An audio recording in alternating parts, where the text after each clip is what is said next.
So I have the honor to launch the AZE product for Roofings Limited today. Thank you. Minister David Bahati agumiza bannamakolero nti gavumenti ya kuzimba industrial park okusobola okufuna ebifo ebigazi we bakolera wamu n'okufunira abavubuka emirimu. Kyembadde njogera ko tulina problem ya unemployment. Ate unemployment tegenda kuvaawo kubanga nti protestinze oba okoze meeting. Egenda kubeera solo nga tuzimbe amakolero g'ebintu agawa abantu sente ate ne gawa emirimu.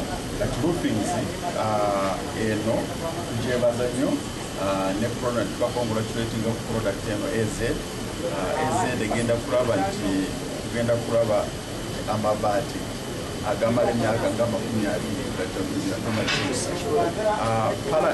Gavumenti yaffe nga mukimanyi.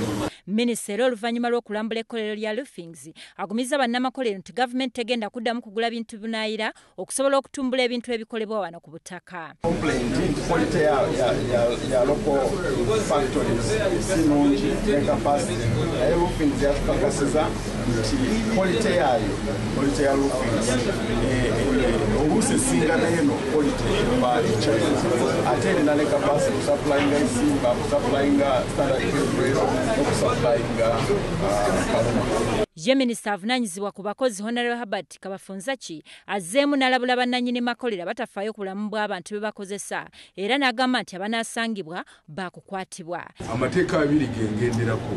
Waliwo etteeka lya Occupation Health and Safety, it is 2006 Act of Parliament, waliwo n'etteeka lya Employment Act.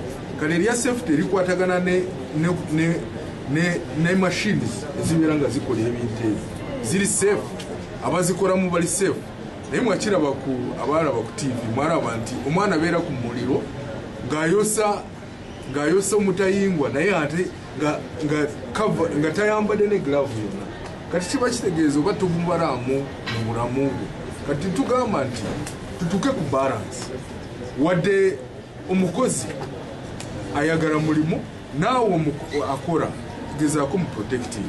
Yakulira ekkolero lya Roofings Oliver Lalane agambye nti ebbaati lye batongoza limala emyaka egisoba 30 nga teritalaze wadde okufuna ekizibu kyonna era bannansi bagenda kuliganyulwamu nnyo. Around 10% more than the galvanized shades. So for example, for the moment 32 gauge galvanized shade is 16,000 shillings.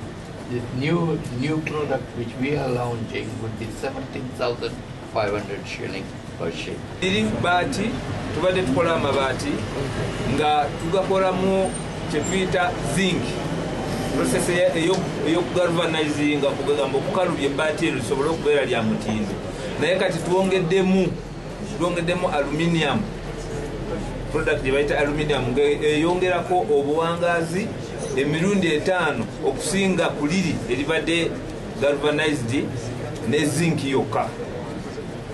Product eno nungi nnyo, obuwangaazi nabwo bungi busingako buli obubaddewo obukadde, ate ebbeeyi yeeyongeramu katono nnyo 10% yokka. Oluvannyuma balambuza ekkolero okulaba engeri gye bakolamu emirimu gyabwe. Alipoota ekuŋŋaanyiziddwa mu Kisaddaane ku lwa WBS Amasunsule.